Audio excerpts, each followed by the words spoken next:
It ain't about how hard you hit.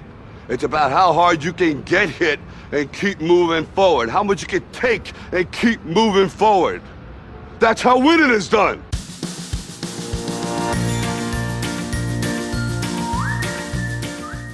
Hi there, and welcome to Baseball by Design. I am SportsLogos.net minor league baseball correspondent Paul Caputo, broadcasting live from the Sunday Helmet Hall of Fame in my basement in Fort Collins, Colorado. And I am Dan Simon, recording from the Studio Simon headquarters at historic Bowman Field in Louisville, Kentucky. Dan, we are on the precipice of getting to hang out and enjoy a beverage and a meal and a Louisville Bats game this very week, actually, when this recording drops. You and I are going to be hanging out in Louisville at a Louisville Bats game, enjoying baseball together. I'm very excited for that. As am I. You have been to Louisville. Yeah. We have gone to a game together. It was on your Baseball Palooza trip. Yeah. But you did not stay with me. You were staying at a hotel with your mates. But you will be staying at Shea Simon. Shea Simon, no relation to Shea Stadium. Ranger Amy and I will be there. I've seen your studio. I've never seen your house. And so I'm going to try to pocket some things and sell them on eBay. The famous Dan Simon. Maybe you've got like some historic Savannah Bananas merch from some of your earlier work with that team. Maybe you've got a Daytona Tortugas dad hat. I could always use a fifth Daytona Tortugas hat. So, yeah, there's a lot of things that may go missing and you'll never know. Perhaps I've been watching the show Your Friends and Neighbors too much, Dan.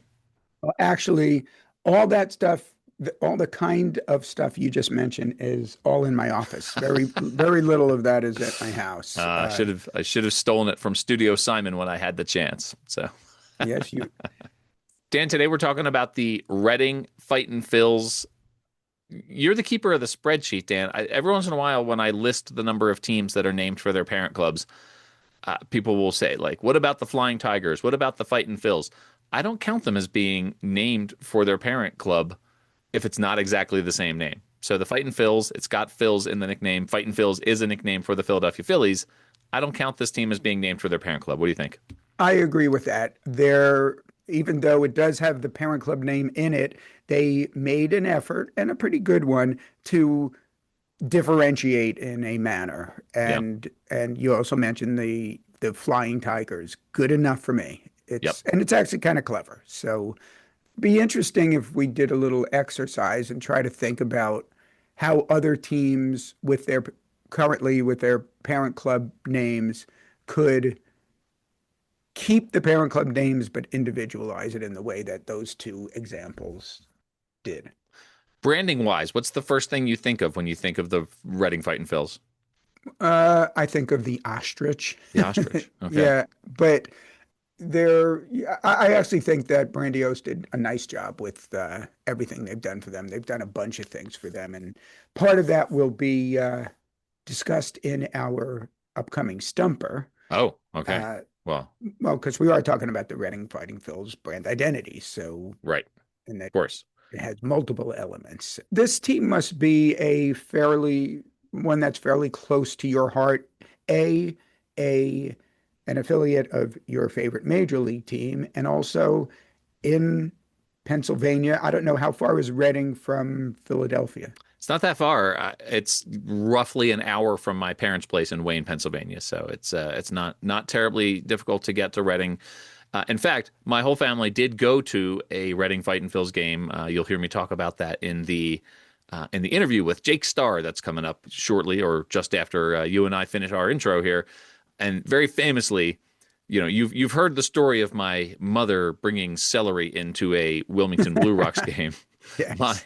My father at Reading's historic baseball town ballpark there went up to a concession stand, and they actually had a spinach salad on the menu. And my father ordered the spinach salad, and it was like the music started, there was confetti, there was balloons, and it was like the first person ever to order the spinach salad at a baseball game is Paul's dad. So dad has had a spinach salad at a Reading Fightin Phils game. But it's a beautiful historic ballpark. We were there for our Baseball Palooza a couple of years ago. Just really fun. I asked you that question about what do you think of first, because obviously their the grandiose redesign of that logo was ostrich centric. They've moved away from that a little bit. We'll talk about that with Jake as well.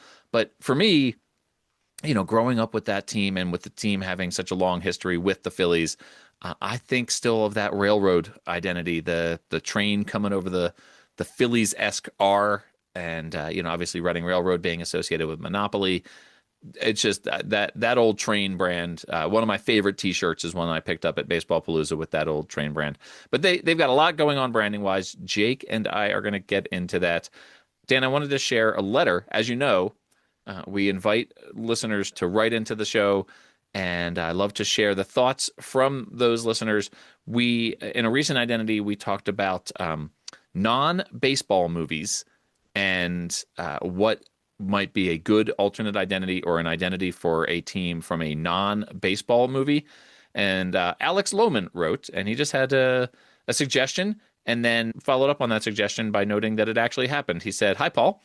In response to your episode that dropped today, in regards to non-baseball movie baseball identities, I'm not sure if they still do it, but in 2024, the collegiate summer team, the Kenosha Kingfish, that plays in the Northwoods League, along with the Madison Mallards, they rebranded to the Kenosha Kickers from the movie Home Alone."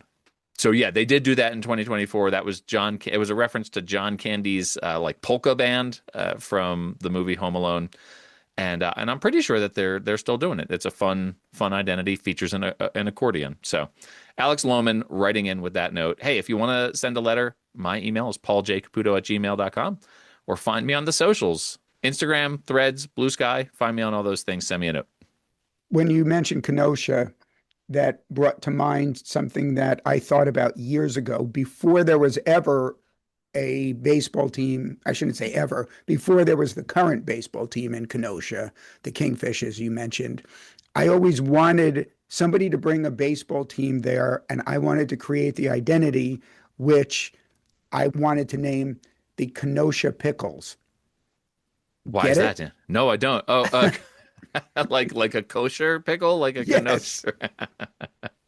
And then so Kenosha gets a team and they name them the Kingfish. So there went my opportunity. But also then the team in Portland named themselves the Pickles. But Kenosha was the place that needed a team called the Pickles. And if you have that very New York pronunciation of Kenosha, it would be Kenosha perfect. Pickles. The Kenosha Pickles. All right, Dan, we're going to go talk with Jake Starr, who is the lead broadcaster for a team that's near and dear to my heart, the Reading Fightin Phils. And then you're going to be back with a Studio Simon Stumper. I will indeed. Looking forward to it and hoping that you get it right. So get ready to put on your Stumper hat and attack today's question with all the gusto you have.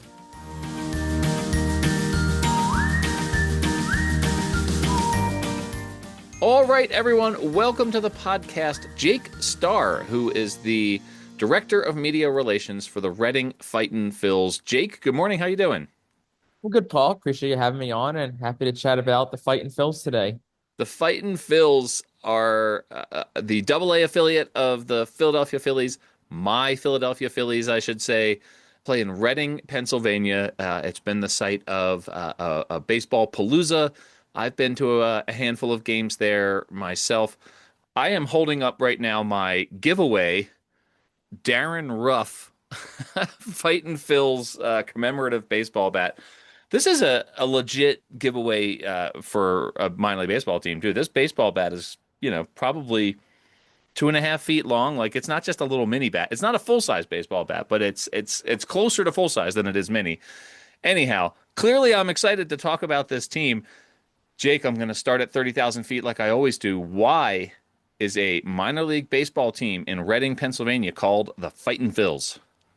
Yeah, obviously our connection with the Phillies started in 1967. We were the Reading Phillies from then until 2012. Following the 2012 season, we rebranded and became the Reading Fightin Phils. Obviously I wasn't there when the rebrand happened, so I can kind of only speak more surface level to it. But it was kind of just a way to still pay homage to our relationship with the Phillies while kind of also starting to develop, our own identity. And you're seeing it a lot around minor league baseball. Just a couple of recent examples. I know like the Binghamton Rumble Ponies used to be the Binghamton Mets. A lot of teams have kind of gone from the sharing the name of their parent club to kind of having their own name. But the one thing that's great that we did is that even though we changed our name, we still found a way to recognize and pay homage to our parent club by doing so. The Fightin Phils were originally kind of a 1950s whiz kids Phillies. That was kind of what they were called back in the 50s, the Richie Ashburn days, those guys, and they went to the World Series in 1950. They were called the Fightin Phils. So we kind of, recognized back to that and just found a way to still keep that connection. Because we didn't want to just go some other name, just completely, not affiliated with the Phillies at all. So it was nice that we were able to kind of keep that connection while also creating kind of our own identity as well with the Fightin Phils. The identity that you had had for many years prior to that rebrand was founded in the locomotive industry. Obviously, Reading, for anyone who has ever played Monopoly, I don't know how many young people are playing Monopoly anymore, but the Reading Railroad is obviously a big factor in the economy of Reading, Pennsylvania, but also in pop culture with that Reading Railroad in the Monopoly game. That railroad, the train themed logo that you all had back then, it was quite popular. You still see it in the team store. The team still wears it occasionally. You call back to that train themed logo from prior to the current identity. We'll talk about ostriches here in a minute, but before we talk about ostriches, I want to talk about that train themed identity. Why is that still relevant to the team? Why is that something that the team is still trotting out there? Yeah, and it's very popular too. A lot of our fans, especially our longtime fans, they love that train theme, and it was very prevalent early on. And then as of late, I know prior to I think 2022 and a couple years before that, our Throwback Thursday jerseys were like black jerseys with that R Train logo. This year, for the first time in probably about half a decade, we brought back that train logo. We rebranded our road uniforms and our new road hats. You'll probably see it for, I don't know when this will officially be released, but Zach, from when we're recording this, Zach Wheeler made a rehab start with us last night. So a lot of fans, I'm sure, probably saw our new road hats. They're like a powder blue with the red R Train on them. So it's the old train logo. And since we announced those new road uniforms, I think it was back in November of 2025, they've been very popular because I mean, I know fans love like that powder blue color scheme, but also a lot of our longtime fans love the train and they love the fact that we brought that train logo back for this year. So it's been popular, and obviously it's paying homage to the Reading Railroad, which is so big in this area, and of course Monopoly, like it's known probably nationwide, the Reading Railroad at this point. So it only just makes sense that we continue to recognize that in our branding throughout, all of our time. You mentioned that Zach Wheeler has been with the team on a rehab assignment, started last night at the time of this recording. This is not about the brand, but I'm just out of curiosity. What's that like for you in the front office of a team, especially given how close you are to Philadelphia? Did you have a lot of Phillies fans make the trip out last night? Was it a bigger crowd than usual with Zach Wheeler making a rehab start? Yeah. So unfortunately for us, it was we were on the road last night, but it was Oh. in Somerset. So, obviously for ticket sales, it can't help us with that. Hmm. But still being in Somerset, there were a good amount of Phillies fans there last night. And our hope too as a team was with his rehab start was just to, get it out there, right? I know that obviously a lot of eyes are on Zach Wheeler getting back to the Phillies, and there's always a lot of eyes on Phillies guys when they're rehabbing with us. So just getting a lot of eyes on us and a lot of eyes on our brand, and hoping that it can translate to ticket sales and other stuff down the road, just because more people are have their eyes on us. The train theme kind of retired, but still obviously very much part of the brand, in favor of an ostrich-based identity created by Brandiose. That brand was unveiled in 2013. Ostriches, so far as I can recall, growing up in Wayne, Pennsylvania, about 50 miles from Reading, not endemic to the area. Not a lot of ostriches running around Wayne, Pennsylvania. What is this is a fun story. What is the story behind how come there is an ostrich theme for the Fightin' Phils?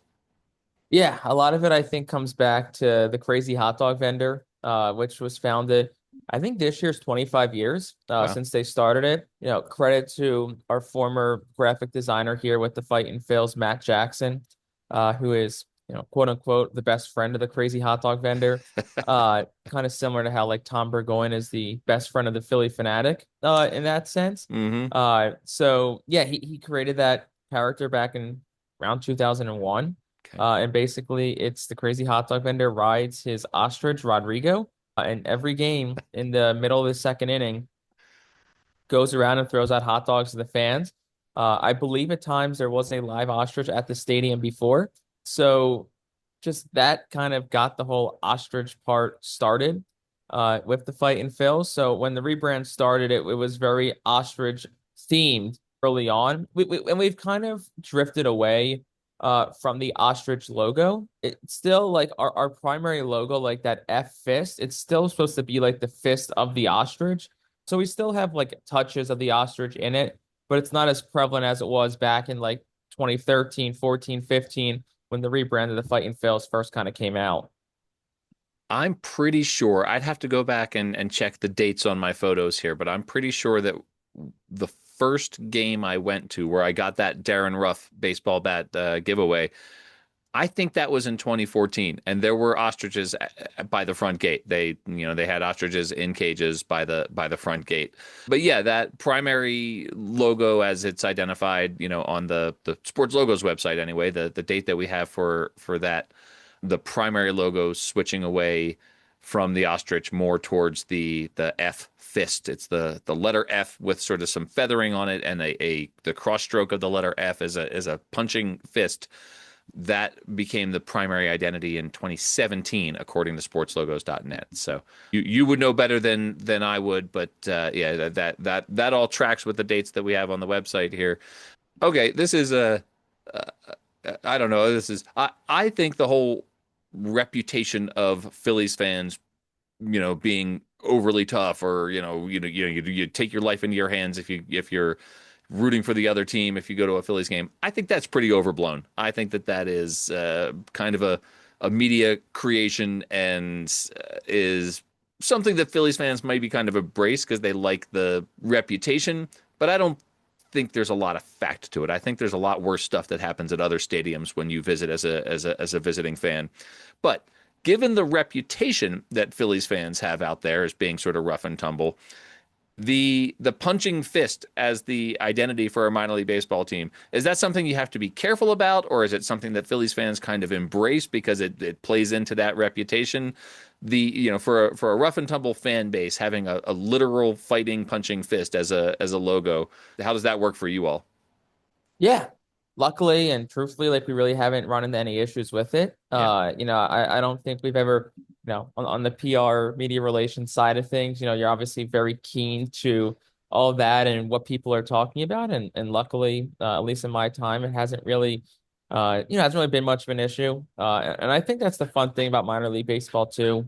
You kind of get to have fun, and people, for the most part, don't try to overblow certain things where maybe at the big league level and there's more eyes on you, like maybe certain things might get looked at a bit more. But no, for us, we haven't really run any issues with that, which has been good. But that's the nice thing about minor league baseball too. It's just like you said, you can just have fun with things.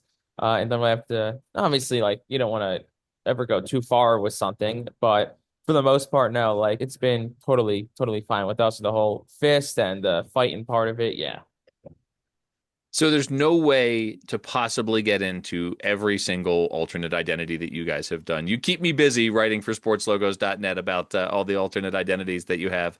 But one of the themes that has been running throughout the alternate identities over, many years, is this idea of baseball town, and that has manifested in different ways over the years. First of all, baseball town pays tribute to the ballpark itself and the area itself. Classic ballpark, classic experience when you go. Before we get into the baseball town sort of identities and branding, what is baseball town? Why does Reading claim baseball town? Yeah, for us, it's just kind of the history and the longevity of baseball in Reading. It dates back to the late 1800s. Really, as long as there's been baseball, there's been baseball in Reading, and it has a very long history. Going back to the late 1800s and the Reading Actives and the Reading Coal Heavers and the Reading Pretzels in the early 1900s and the Reading Keystones in the 1920s. And then eventually kind of jumped to when affiliated baseball began and the Reading Red Sox and the Reading Indians and Roger Maris and Rocky Colavito playing in Reading. And then, of course, the ballpark that's been open since 1950 and the, Reading Phillies that have been around since 1967.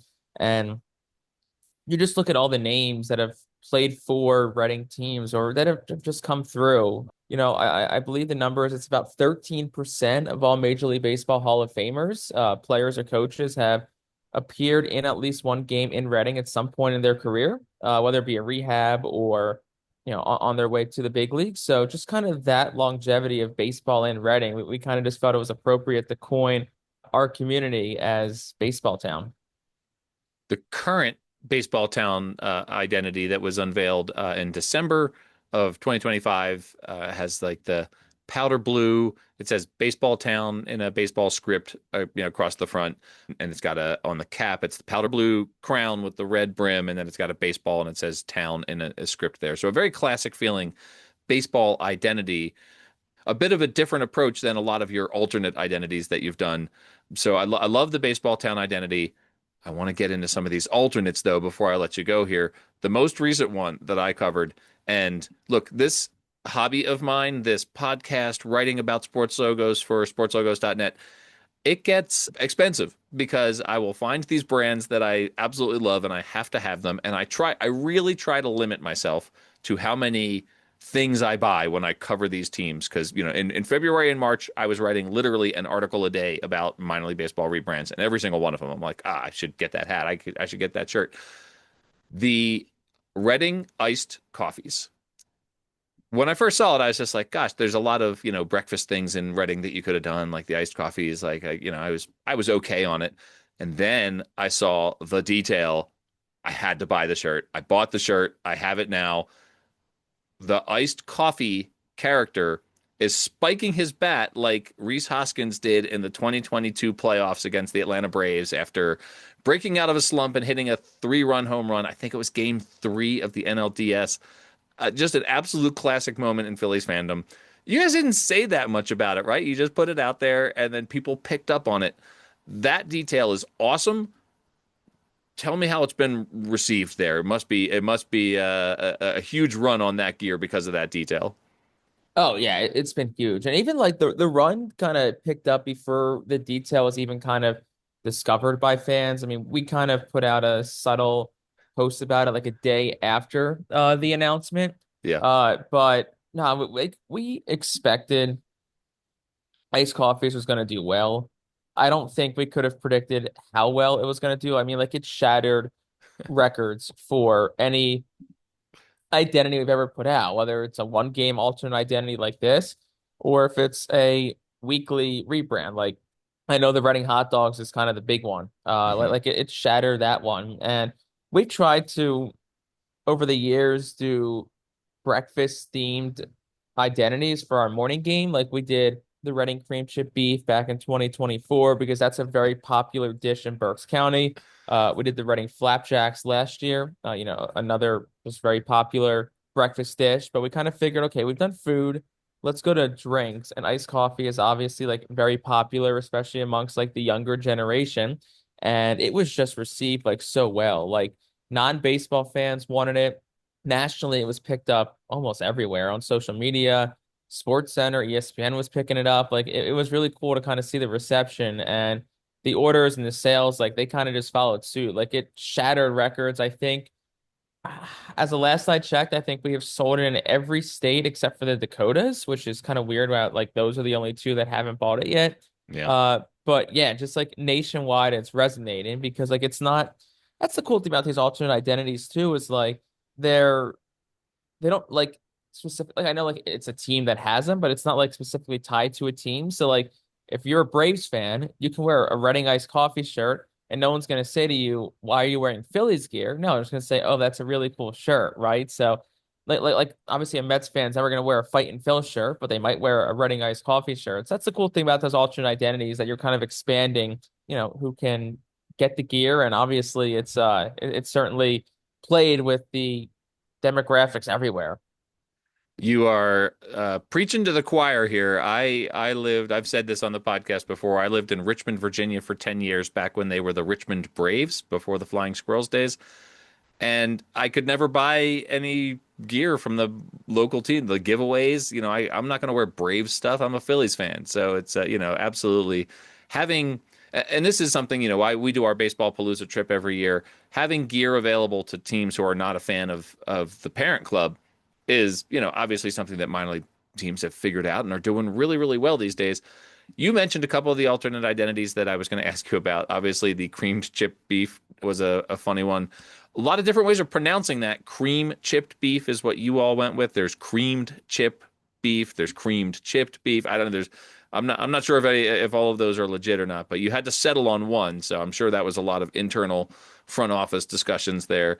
Flapjacks versus pancakes. That was another interesting conversation. You had to settle on that. One of the ones you did not mention, I thought you were going there when you said you had to shift from food items to drinks. But before there was the iced coffees, there was the Reading Prost, which is an Oktoberfest themed identity with a pretzel, drinking a beer. Philly soft pretzels are one of my favorite things, right? Like that's that's a classic right there. That's a Pennsylvania tradition right there. So celebrating the soft pretzels with an alternate identity was great. I guess the last sort of overarching question that I have is there a saturation point in the team store, right? Like you mentioned the Reading hot dogs that was introduced in 2020, I believe. And that was all over the team store. Like when we went there, like the guys, there's 10 of us at Baseball Palooza and we raided the team stores. We always do. Guys were wearing hot dog stuff. I got the train t-shirt. Some people got the F punching logo. Everyone was coming out of that team store with something slightly different. And now with all these alternate identities as well, there's a lot of options in there. For a minor league baseball team in 2026, is the idea to get as many options as possible, and how do you fit sort of like brand equity into that? Like, you want someone out there advertising the Reading Fightin Phils, is it possible to do that with all these alternate identities? So I realize it's a pretty big question. Yeah, no, I think within reason is the big thing when it comes to the alternate identities. Like for us, we have definitely a good amount of like week to week alternates. Like this season alone, like Tuesday, we're Los Luchadores. That's our like Copa Latino tribute night. Thursdays are Throwback Thursday when we go by the Reading Phillies and we wear like a 1980s style jersey. Fridays are Baseball Town Connect nights. So we wear those new Baseball Town jerseys. Sunday we play as the Reading Hot Dogs. Saturdays, a lot of times we'll do like Disney style theme nights, like Toy Story, or I know it's not Disney, but we have like Teenage Mutant Ninja Turtles coming up. So we have a lot, and obviously we have a lot of our one-offs too, like the Reading Prost, the Reading Iced Coffees, so on and so forth. So it's a lot. We definitely do more than probably most minor league teams, but we try to keep it within reason. But the thing is too, like when we pick these alternate identities, we really try to think, what can we sell out of our team store, right? Like we're not going to do an identity just for the sake of wearing it on the field and that being it. Like we're going to do it and introduce a whole line of merchandise in the team store with the hope of really getting to resonate it with fans, because that's the thing about minor league baseball too, is that you have your baseball diehards like myself, and I'm sure you as well, who want to go to the game because they want to watch, Aiden Miller, or they want to watch Dante Nori play. But there's a lot of people who go to minor league baseball games for the other things, the fireworks, the food, the giveaways, the kids' funland, right? So I think these alternate identities kind of speak to that too, where it's like, I don't care about baseball, but they're wearing Toy Story jerseys tonight, and I love Toy Story. I'm gonna go to the ballpark tonight. I'm gonna buy Toy Story our Phil's branded merch, or SpongeBob, or Simpsons, or Teenage Mutant Ninja Turtles, or I don't care about baseball, but I like iced coffee, so I'm gonna go buy a Reading iced coffee hat, or I love the Prost theme and the Oktoberfest theme. Like I think that's the thing with it, is just like how can you find a way to speak that's what I always say all the time. Is like how can we find a way to speak to all the different demographics and all the different segments of people out there and say, hey, like you might not be a baseball diehard, but we still have something for you, whether it be something we do every game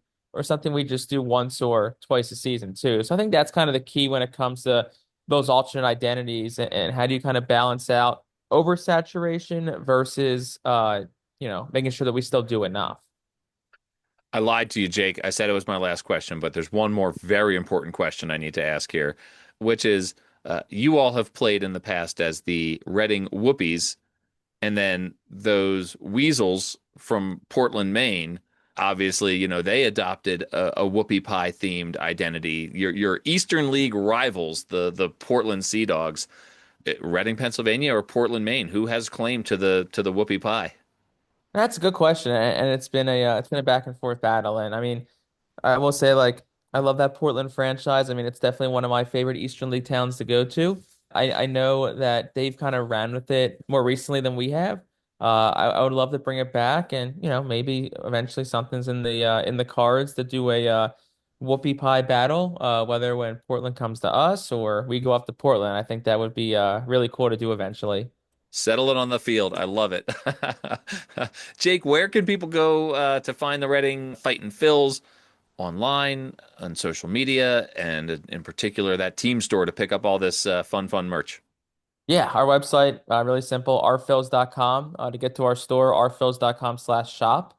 Social media, you can find us on Twitter at Reading Fightins, on Instagram at Fightins, Facebook, Reading Fightin Phils. We're on TikTok as well. So, give us a follow, kind of get to see all those alternate identities as they come out and kind of get to see them in action this year as well.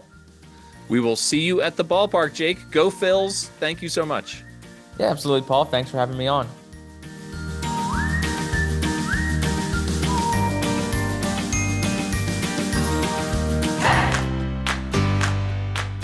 Baseball by Design listeners worldwide, it is my honor to introduce to you the official Baseball by Design wildlife correspondent, musical enthusiast, and national anthem extraordinaire, Ranger Amy Burnett.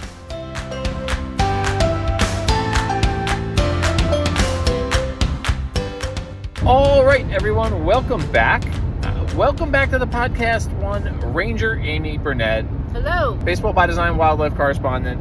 This is not on its face a brand that requires a wildlife correspondent until you realize that the Reading Fightin Phils have an ostrich for their logo, still part of their primary logo, the centerpiece of their rebrand more than a decade ago. So yeah, I want to chat with you about ostriches. But first, we've had a very baseball-y, car trippy, road trippy several days. In fact, we are on that road trip right now. We are just outside of Billings, Montana. We did not see the Billings Mustangs, nor did we see the Missoula Paddleheads. We were in sad. Missoula earlier this morning and a couple of days ago. We did, however, see with all-time nice person Eric the Peanut Guy Mertens and his all-time nice person spouse Karina Mertens. They're just the best. They're just the best people. And I just love them. We got to see the Spokane Indians take on the Tri-City Dust Devils. Eric the Peanut Guy, who works for the Dust Devils, got to see his Dust Devils on the road. He got to see the Dust Devils win. And Eric, if you're listening right now, please know that Amy and I are both wearing the t-shirts that you brought us. So we're very matchy. We're going to have more baseball coming up later this week. More road tripping later this week. I know. We need some suggestions for road trip songs or playlists. Yeah, send us your road trip songs on the socials or by email. We're going to be driving to Tulsa. Look, there's a little waterfall. That's cool. Montana. That's why they call it the Garden State. We're going to be in Tulsa. We're going to be in Louisville to go see a game with one Dan Simon. We're also going to be at PNC Park in Pittsburgh. My first ever visit, your first ever visit to PNC Park. I've been to Three Rivers, which was just like every other concrete donut. So crazy baseball road tripping. That's not what we're talking about. We're talking about ostriches in central Pennsylvania. The Reading Fightin Phils. I think we should say that we're doing 2 road trips 1 week. we're basically going coast to coast. Yeah. Just broken up with a couple of days of work in between. Like actually 2 days of going to work, right, at our Yeah, jobs. Right. Okay, the Reading Fightin Phils. Yeah. They have an ostrich for their logo. It has been established on this podcast already that ostrich logo is based on their crazy hot dog vendor who dressed up like a guy riding an ostrich, and in the second inning of games would throw hot dogs out into the stands. And they called him the crazy hot dog vendor. And he's celebrating, they're celebrating their 25th anniversary of Crazy Hot Dog Vendor this year. But ostriches, when I was there in 2014, I think, they had live ostriches outside the ballpark on loan from like a wildlife park or something. So let's talk about that. It's a funny connection for why they had an ostrich for their logo. But Birds that live in Africa. birds that live in Africa. Well, but they also live in the United States. Let's start with that. Aren't there places where you can find ostriches in the United States? Yeah, people have them as a novelty. In fact, Johnny Cash had them as a novelty in his little animal park. Johnny Cash? Yeah, the real Johnny Cash. Wow. In Tennessee, he had him at his little exotic animal park, and he was almost killed by one. He was put in the hospital by his own ostrich. Wow. So, like, if there were a team out there called the Johnny Cashes, they would not want to play the Fightin Phils as the fighting ostriches. Yeah, absolutely. It would be a draw, really. Okay. I mean, he didn't die, right? He just went into the hospital, and then they gave him more drugs, and then he became more addicted to drugs. But that's a different story. Yeah, that's a different podcast that you're on right now. But there are also not just novelties, but like farms. Yeah, so people raise them on farms for feathers, leather, and eggs and meat. How big an omelet could you make with one ostrich egg? You could feed 8 to 10 people on one ostrich egg. And if you made an omelet with one ostrich egg, you could feed 8 to 10 people. Why don't we have ostrich eggs available in the grocery store? They're too expensive. They're like $40 a pop. Probably. Yeah, but you're feeding all those people. Yeah. Well, and also you have to take a drill to get through the egg. Oh, no kidding. You can't just like bang it on the bowl. Oh, you need like a drill to open it, and all right. And ostriches don't lay year round like chickens do, so that's why they. Okay. All right. These are all very good reasons. That's how come you're the wildlife expert. Yeah. But you raise your eyebrow about mating ostriches, and they have a funny little mating dance. Have you ever seen it? No, not that I know of. So they like. Does it involve throwing hot dogs? It does not. Oh. Unfortunately, they fluff their feathers up. The males like throw their arms out to the side, flap their wings, shake their tail feathers, and stomp on the ground. All right. This team is called the Fightin Phils, and their cap logo, probably their most popular logo, is the letter F, with the cross stroke of the F being a punching fist. Yes. This does not represent Phillies fans in general. It's the Fightin Phils, and it's meant to be the ostrich punching. Yeah. How do ostriches actually fight? So they actually kick, but it's cool because they don't kick backwards like a horse. They kick forward. They kick front ways. Like a soccer player. Yeah, like a soccer player, but like with a force of 2,000 pounds. Oh. So they can really mess you up.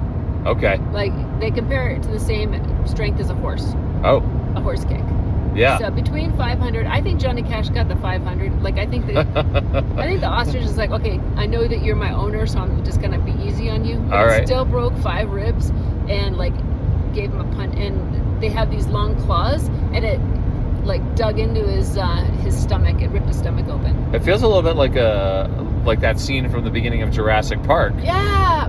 Yeah, where with the velociraptors. Yeah, they're digging up the skeleton, and the kids are like poo-pooing it, just like, it looks like a chicken. And then he describes the whole, like, well, imagine this. And then he describes the velociraptor cutting open someone's guts.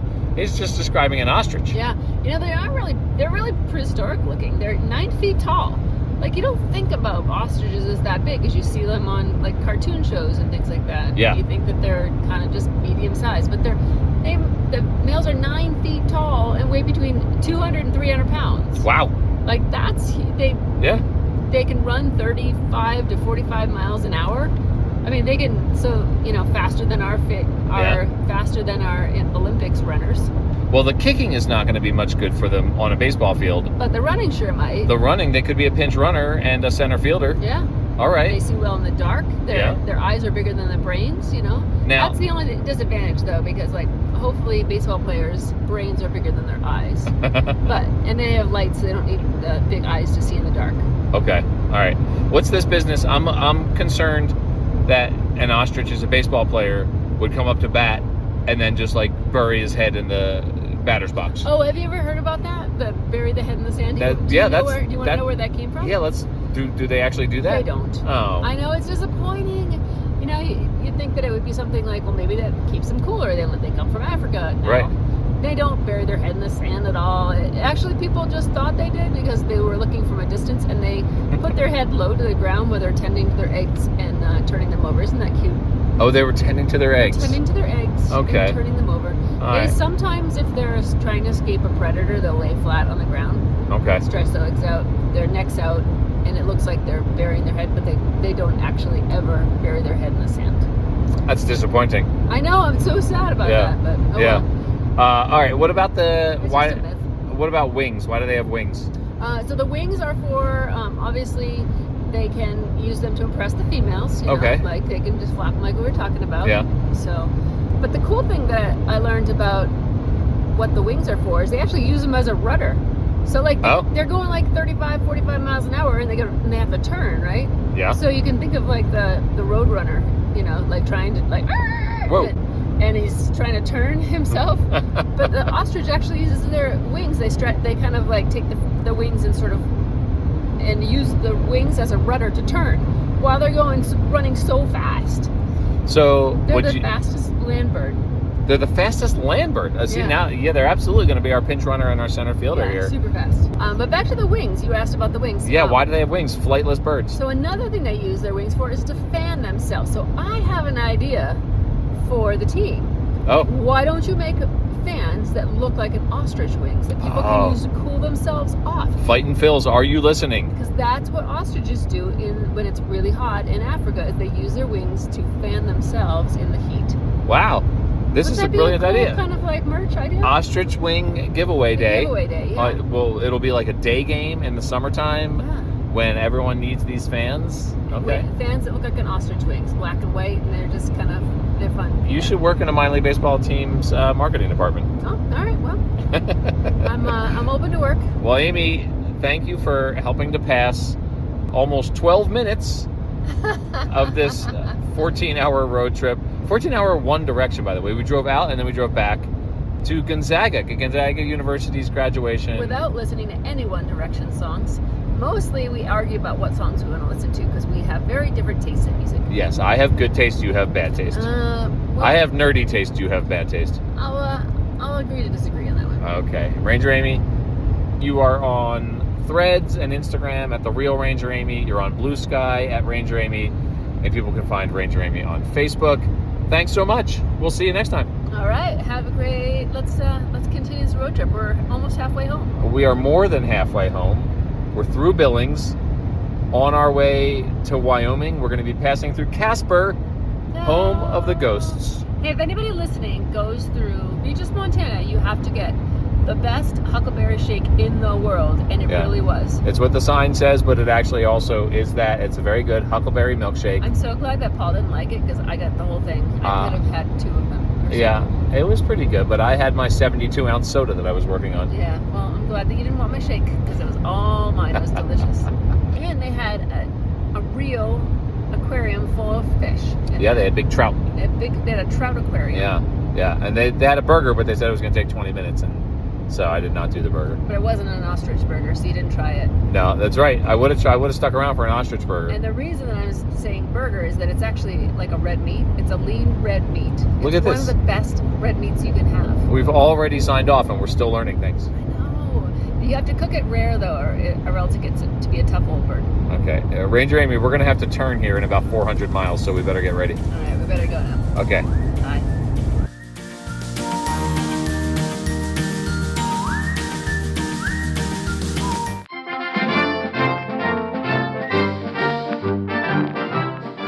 Deep within the recesses of his secret headquarters, somewhere in Louisville, Kentucky, sits Dan Simon. By day, Dan is the owner of Studio Simon, but by night, he tries to stump one Paul Caputo. This is Studio Simon Stumper.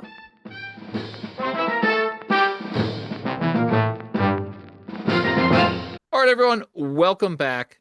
It's time for Studio Simon Stumpers. Dan, one of the things I thought of while I was in that interview with Jake was that I was once a groomsman in a wedding for a listener of this podcast who is named Phil, and we were the Fightin Phils because he got married. He got married in Pennsylvania. His groomsmen were the Fightin Phils, and one of our groomal party gifts was the ostrich-based Fightin Phils cap. So I have the ostrich cap because of I was a Fightin Phil in Phil's wedding. Did you say groomal party? I did, like bridal but groomal, right? Like, okay, we're part of the groomal party. That's pretty. I thought, well, being that was your reason for it, that's actually very funny. So, the groomal party. Well, All now right. forever, I'll never be able to go to a wedding and not look at the guys up there with the groom and not think of them as being members of the groomal party. Bridal party on the left, groomal party on the right. Hey, is it always like that in a wedding? I don't know. That's a good question. Left It's and how I right? picture it. Wow, that's a really good question. Everybody, Yeah. all you listeners, has anyone noticed it, or is there like an official placement for the bride and groom at a wedding? I've been to so many weddings, I've never thought about that before. Let's see what we got. Okay, but that's not what this podcast is No. about. So. We are about Studio Simon Stumpers. Dan, I am ready. I am ready for your stumper. I'm as ready as I'm going to be. Maybe I should have put on my groomal party Fightin Phil cap, but that notwithstanding, I'm otherwise ready. Okay. As I mentioned in the intro to this episode, there are a number of different elements that make up the Reading Fightin Phils brand identity, which I'm sure you discussed all, if not all of those things, many of those things. And we're going to discuss one particular element of that. The baseball, they did a baseball town alternate identity featuring an anthropomorphized hot dog. So our Studio Simon Stumper today asks, what is that hot dog's name? Is it Bunbino? Is it Mickey Morandwini? Or is it Frank Lucchese? Dan, I would love for it to be Mickey Morandwini. That's some of your best work, Dan. That is absolutely some of your best work. Hope for the listeners who are not big Philadelphia Phillies fans. If you're a Philadelphia Philly fan, you know who Mickey Morandini is and was a very popular Philadelphia Philly second baseman. Well, we'll talk about the other ones, but you were nodding on one of these, and so I think let's hear what your answer is, and we'll then get into it a little further. I have a great Bunbino baseball cap. Bunbino, final answer, and yeah, one of the great early fun alternate identities, the baseball town great Bunbino hot dog based identity. Okay, you are correct. When I worked for the Dodgers, during my 6 seasons there, somewhere in there, the Beanie Baby craze. Do you remember when Beanie Baby? Oh, yeah. Were a big craze? Yeah. I wonder, do they even still make those? Like, are those still a thing?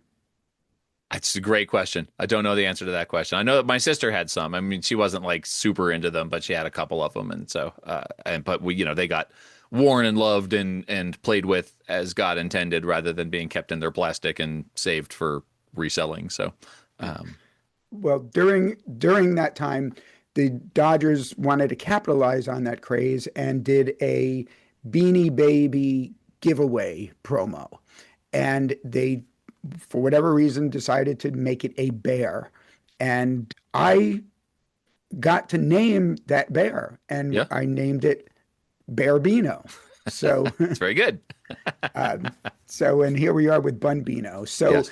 so Mickey Morandini, who will now forever be, just like a groom party will always be known as the groomal party. Yeah.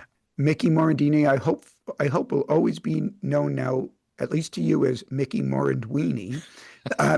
So he played 9 seasons with the Phils, as I mentioned, a popular player. Now, did you get Frank Lucchese Do you know who that is? No, that was one I was gonna. I'm anxiously awaiting the explanation. Okay. Now, the reason for Frank Lucchese is two parts. One is first name Frank, and we're talking about a hot dog. Yeah. Frank Lucchese was actually the first manager of the Reading Phillies in 1967. He also managed them in 1968, but he also managed the Philadelphia Phillies 2.5 seasons from 1970 to 72. So I realized that's before your time, maybe even before you were born. When were you born? What year? 1973. Okay, so yeah, well, it was your birth that got him fired then. It must have been. They're like, we demand more of our managers now that Paul is here. Well, but in the same way that I knew of Casey Stengel as a Yankee manager, and other people maybe not as popular or well known as he was, that predated not just my baseball fandom but also my life. I thought maybe you would have heard of Frank Lucchese, so you did not, and that's okay. And you got the answer right, so good on you. Well, I am relieved to have gotten that question right. I would have been disappointed in myself for getting a Reading Fightin Phils question wrong. But it was right in my wheelhouse, as they would say in baseball, Dan. It was right in my wheelhouse. It's a brand I'm well familiar with, and I've got the Bunbino cap. Okay, well, there you go. So, like I've said before, I like when you get these right. In the intro that you have for Studio Simon Stumpers, the gentleman who recorded that refers to me. Matt Belansky. Thank you, Matt. Matt, thank you. Refers to me as trying to stump you. And actually, I'm not trying to put it on a tee for you necessarily. I want you to have to think about it. If you knew every single one, I don't think it'd be any fun. Right. Maybe for you it would be, but I'm not trying to stump you. I'm hoping you get them right. And this time you did. And so you're happy, I'm happy, and hopefully all of the listeners are happy for you.